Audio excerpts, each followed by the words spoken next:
माझ्या भाग्याचं माझ्या सौख्याचं लीण सोन्याचं माझं कुंकू रोज पूजिते रोज जपिते लाख मोलाचं माझं कुंकू हा हा हा कुंकू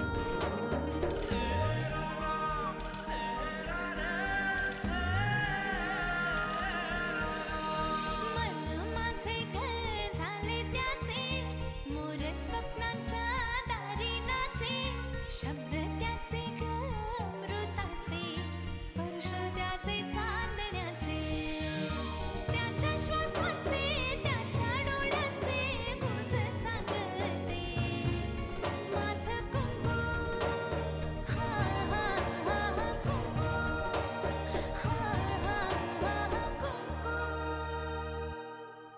तिच्या वेडेपणाचे तुम्हाला आणखीन किती पुरावे हवेत? आईले डोक्याला ताप दिलं की नाही मनशांती मिळाली की जायचं. काय झालंय माझ्या मनस्थितीला? ठणठणीत आहे अगदी. आपल्या अमृताचंच बघ ना, तिचंही कधीतरी लग्न होईल, ही कधीतरी दुसऱ्याच्या घरी जाईलच ना. म्हणजे असं वाटते चारी बाजूनी पिशाच्या नात्यात. कसा जावई हवाय तुम्हाला? स्वतःच्या मेहनतीने तिला सुखी ठेवणारा. मग तुम्ही चिंताच करू नका.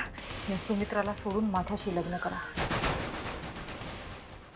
मी काय म्हणतो सासरी बुवा, रमावतीमध्ये राहून माझं राजकीय करिअर यशस्वी होऊ शकतं काय? जावई बापू, या रमावतीच्या मातीचा गुणधर्मच आहे. ज्यानं ज्यानं या गावात इथून कामाला सुरुवात केली त्याचं सोनंच झालंय. काय म्हणताय काय? म्हणजे रमावतीमध्ये येऊन राहायचा निर्णय योग्यच झाला म्हणायचा? नक्कीच तुम्हाला राजकारणात यश नक्कीच आहे. मी तुमची पत्रिका पण पाहिली आहे. यायला म्हातारड स्वतःच्या पोरीची पत्रिका नाही बघितली अजून आणि माझं भविष्य पाहतोय. जावई बापू, जावई बापू, काय आलं? कसला विचार करताय आपला? हा काय नाही, तुमचाच विचार करत होतो.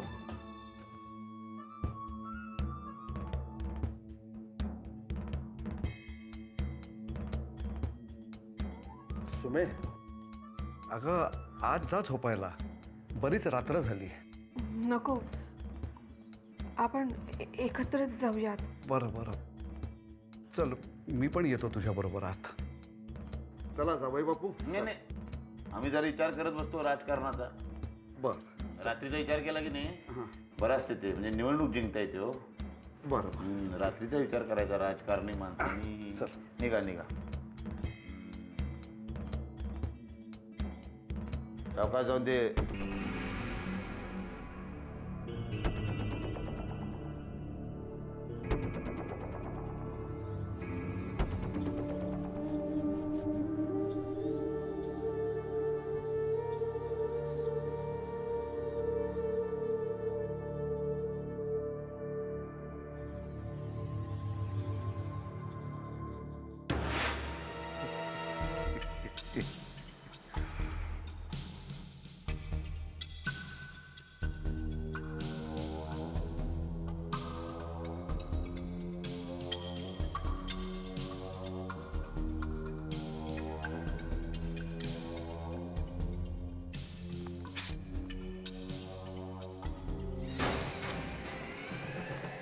आईला अशी गोळी लागली की नाही वनिता, 4 दिवसात सुमी होणार ठार वेडी.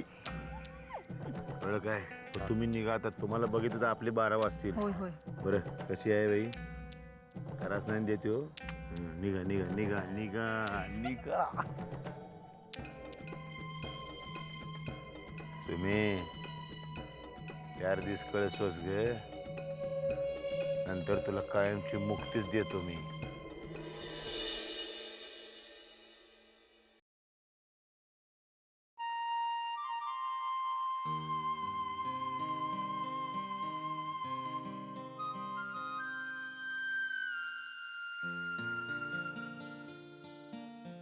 मी सुमित्राला फोन केला होता.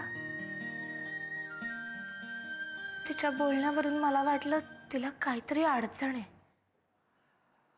अगं आता इथे अडचण होती म्हणून गावाला पाठवली ना आपण तिला.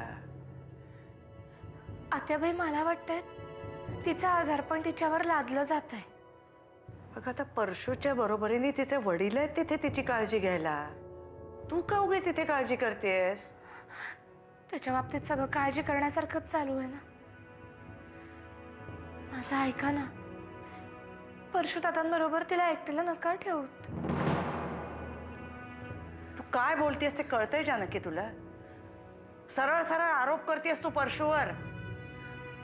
हा, पूर्वीचं ठीक होतं, पण आता खरंच बदललाय तो. मला नाही वाटत आहे असं. कुठेतरी पाणी मुरतंय. तिला परत इकडे बोलवून घ्या. आपण लवकरात लवकर काहीतरी केलं पाहिजे.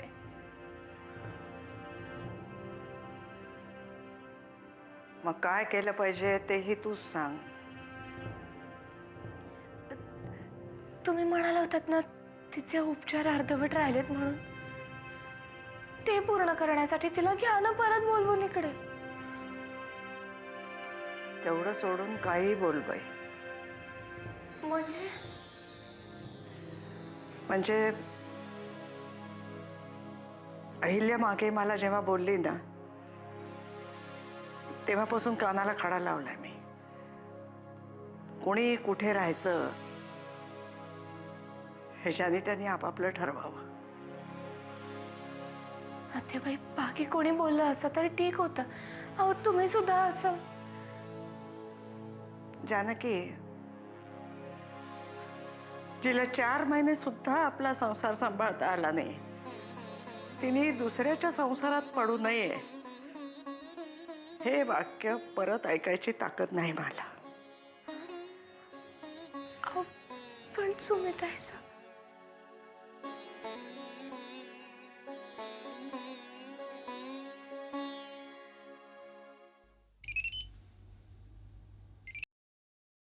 हॅलो. नमस्कार मॅडम. आतापर्यंत तुम्ही माझा नंबर डिलीट केला असेल म्हणून सांगतो. मी कर्वे. बोलण्यात एवढी लाचारी फक्त तुम्हीच आणू शकता. बोला. मॅडम, तुम्ही ज्याला लाचारी समजता त्याला मी आज्ञाधारकपणा म्हणतो. मग आता कोणाची आज्ञा झाली आहे म्हणून तुम्ही लगेच मला फोन केला? काही नाही, बऱ्याच दिवसात कॉन्टॅक्ट नाही म्हणून सहज गप्पा पाडण्यासाठी फोन केला होता. मागे जे काही घडलं ते फार दुर्दैवी होतं, पण चालायचंच. अपयश ही यशाची पहिली पायरी असते ना. कर्वे, मला सुद्धा बऱ्याच म्हणी, दाखले, सुविचार माहिती आहे. त्यामुळे तीच वाक्य ऐकवू नका. ठीक आहे, मी थांबतो, तुम्ही बोला. दुधाने तोंड भाजलंय माझं, त्यामुळे ताक सुद्धा फुंकून पिते मी. पण ठीक आहे, मला आता कोणावरही राग नाहीये. कुठेतरी कमी दाबाचा पट्टा निर्माण झाल्याशिवाय वादळ निर्माण होत नाही. माझ्यासाठी काही आदेश? हो, तुमच्या मॅडमना म्हणावं, किल्लेदारांच्या घरातील अगदी आतल्या गोटातील बातमी मी त्यांना सांगू शकते. माझे कान आतुर झालेत मॅडम, तुम्ही बोला. कर्वे, मी आता आधीची अहिल्या राहिले नाहीये. आपण आता जो खेळ सुरू करणार आहोत ना, त्याचे सगळे नियम माझे असतील. कळलं?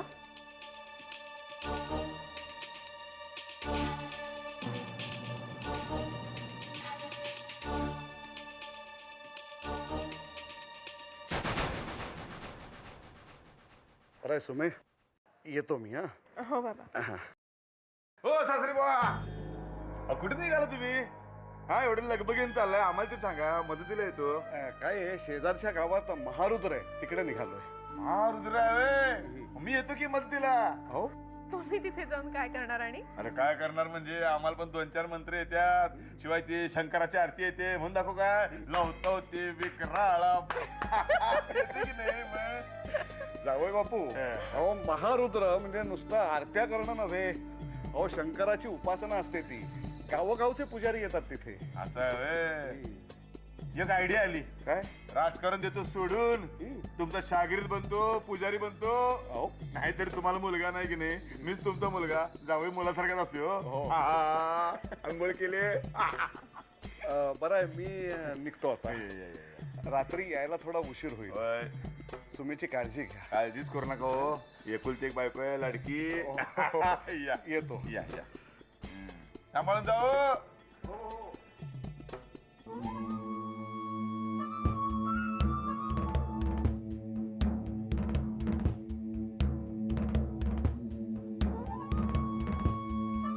हम तुम एक कमरे में बंद है और चाबी खो जाए. आता रात्री तू आणि मी फक्त घरात बघत कोणच नाही. गंमत करू. पिक्चर में डान्स करते.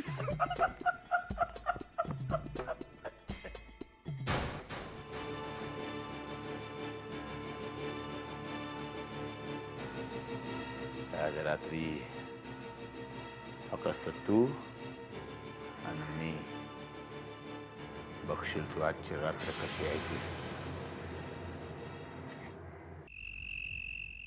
ही कविता आधी पाठ करायची, त्यानंतर मी त्याच्यावरचे प्रश्न विचारणार आहे, कळलं? आणि गणितात काय काय तुझं? काका हा काका मी आता ठरवलंय. काय? तू सांगशील ना तसंच करेन मी. मी मी येत्या रोज डेला आर्यनला प्रपोज करणार. अरे अरे काय दुर्दैव आहे रे तुमच्या नवीन पिढीचं. मनातल्या भावना सांगायच्या तरी तुम्हाला त्या गुलाब फिलाबाचे आधार घ्यावे लागतात.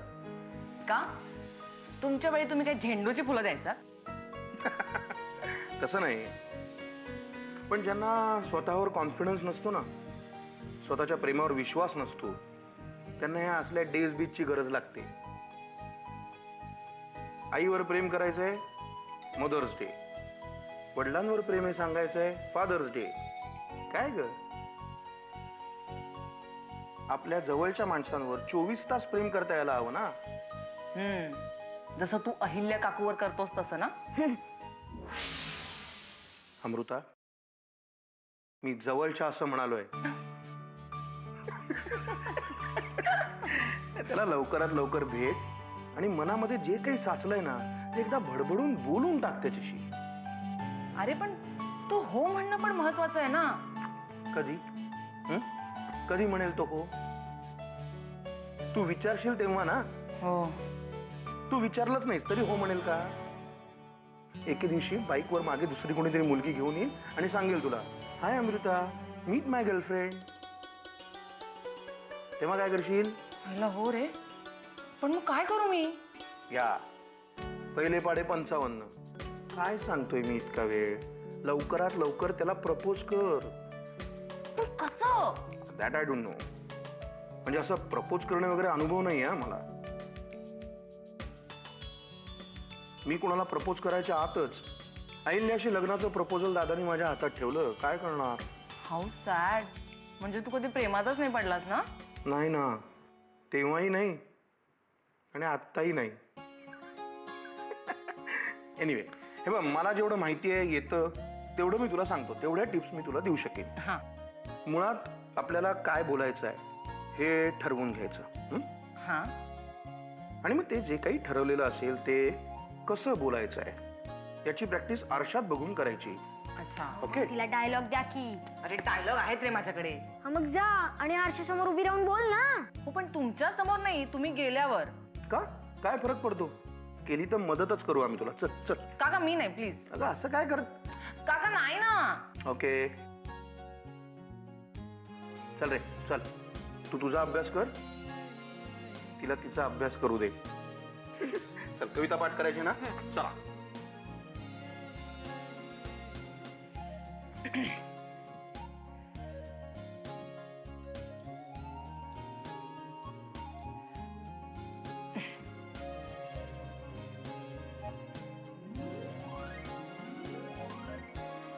आर्यन, मी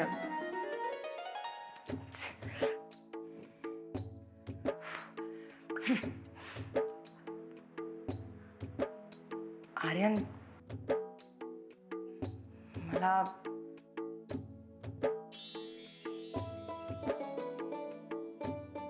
काका जा ना. हो कर ना. मी नाही. बर जातो जातो. चालू दे चालू दे. चल रे.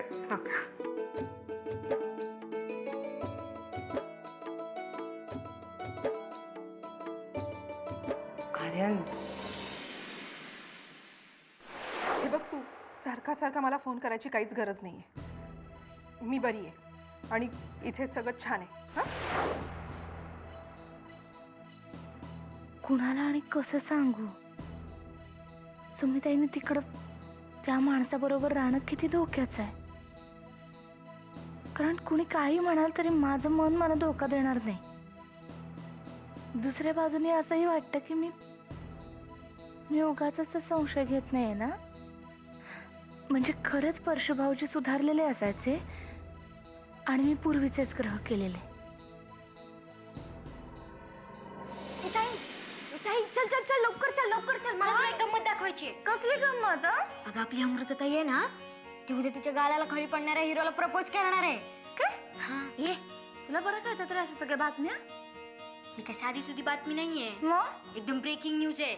मी माझ्या स्वतःच्या डोळ्यांनी पाहिले. ती आरशात बघून प्रॅक्टिस पण करते. प्रॅक्टिस करते? कसली? आता तुला सगळं समजावून सांगू का ताई? गण्या, मला काही समजावून सांगायला लागत नाही. हा, मला सगळं कळतं. मी सगळ्या पोरी ना सारख्याच असतात. हा, तुझ्या भल्याच सांगत होतो ना, तर तू आपली तुझीच भाषण देते. शाण्या, चल जा. नाही ऐकायचं मला, तू ऐकायचं. जा. अगं ताई चल. जा म्हणलं नाही ऐकायचं. जा. ताई चल ना. जा.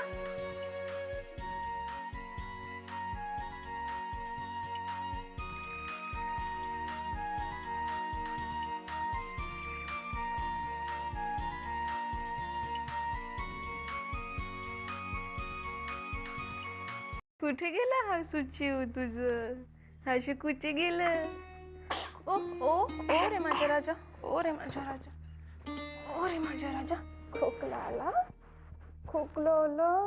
ओ शुनू, शुनू, आजोबा कुठे? आजोबा चू, हे चू, आजोबा कुठे?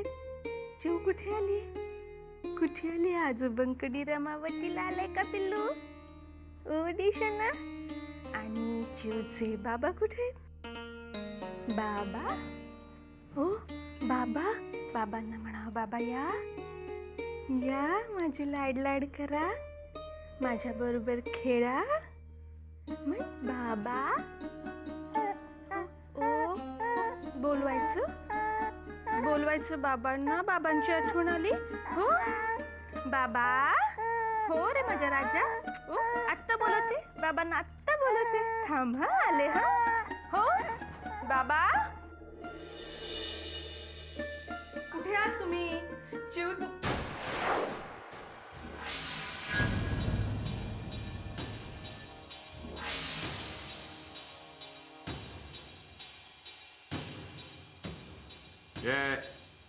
घाबरून कुठे पळते तू? इकडे बघ. लाज नाही वाटत बघायला? ठीक आहे, भूत नाही बनिताचं, खरी खुरी बनिता आहे ही बघ. आणि मी खरा परशुराम. ये ये ये हात लावून बघ.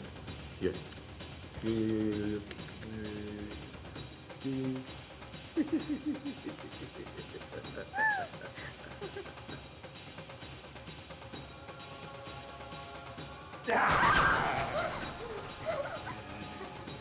हात लावून बघ. 44 व्होल्ट आहे. दाखवू तुला कसा शॉक लागतो बघा. आता बघा शॉक कसा लागतो बघा.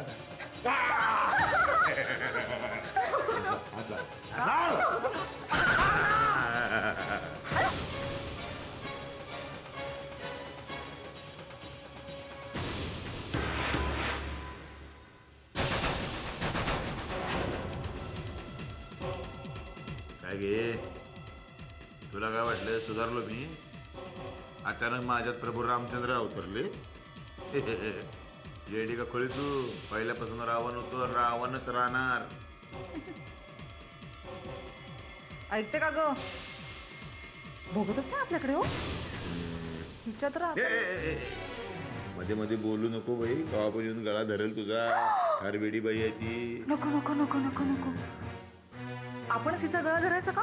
धरायचं का आपण? तर मी कवा धरला असता ग माझी राणी.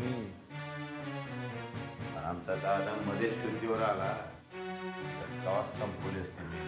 आणि मी केव्हाच मिसेस परशुराम किल्लेदार झाले असते. तुमच्या या नालायकपणाची कुणकुण मला आधीच लागली होती. पण बाई ज्याच्या नावाचं कुंकू लावते ना, त्याच्यावर पटकन अविश्वास नाही दाखवत ना. मग आता बसला का विश्वास? बसला ना, पण तुमच्यावर नाही, हं? जानकीवर बसलाय. बिचारी मला ओरडून ओरडून सांगत होती की तुझा नवरा खोटा आहे, नालायक आहे, नीच आहे. एवढंच सांगितलंय? मी तर याच्यापेक्षा पण घाणेरडा आहे. काय करणार तू माझं वाकडं? रामखोरा, मी तुला सोडणार नाही. तुझी लायकीच नाहीये. मरायला तू. मरायला जावा तू. अरे ये, कुठे पळतोय?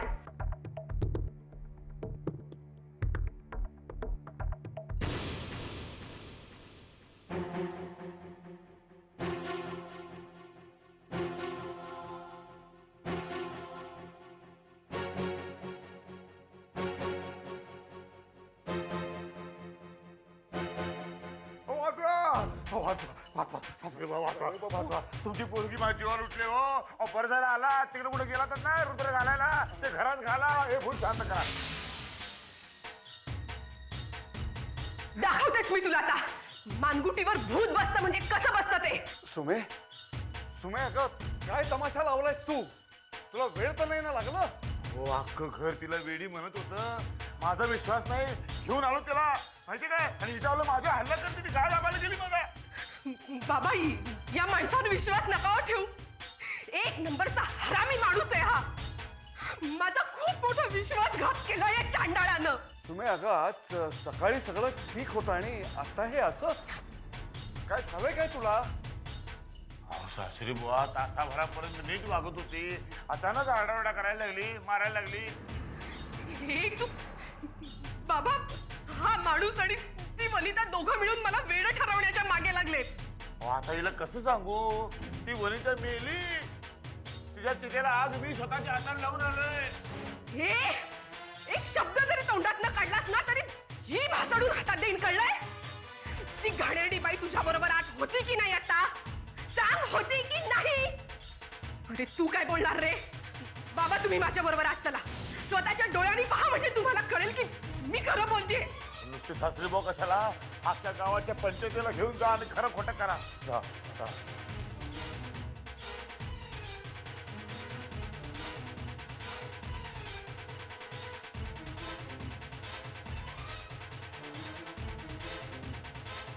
ही बघा, ही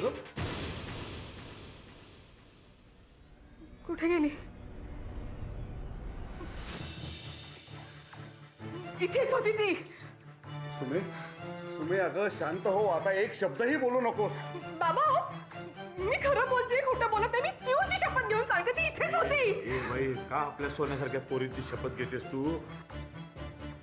नाही, मला कळते तू हे मुद्दा म्हणून वागत नाही. ते वनिताचं भूत आहे ना, ते हिच्याकडून हे सगळं करवून घेते. या नालायक माणसावर विश्वास नका ठेवू बाबा. मला वेड करण्यासाठी करतोय हे सगळं. हे बघ सुमे, आता तुझ्या कुठल्याही बोलण्यावर विश्वास ठेवला तर लोकांचा चांगुलपणावरचा विश्वास उडेल. बाबा, सासरे बुवा, हो आतापर्यंत नुसतं ऐकलं होतं की तुम्ही धर्मात्मा आहात. आज प्रत्यक्ष अनुभवलो. तो न्याय निवाडा बघून डोळ्यामध्ये पाणी आलो. जावई बापू, मी तरी काय करणार? माझंच नाणं खोटं निघालं, त्याला तुम्ही काय करणार? बाबा, काय बोलताय तुम्ही हे? हे बघ सुमे, मी योग्य तेच बोलतोय आणि तू गप्प राहा. इथंच थांब आणि मी बोलावेन तेव्हाच बाहेर ये. चला जावई बापू, चला. ये रामखोर. कुठे गेली ते हलकट बाई? इथेच होती. शोधून काढीन मी तिला.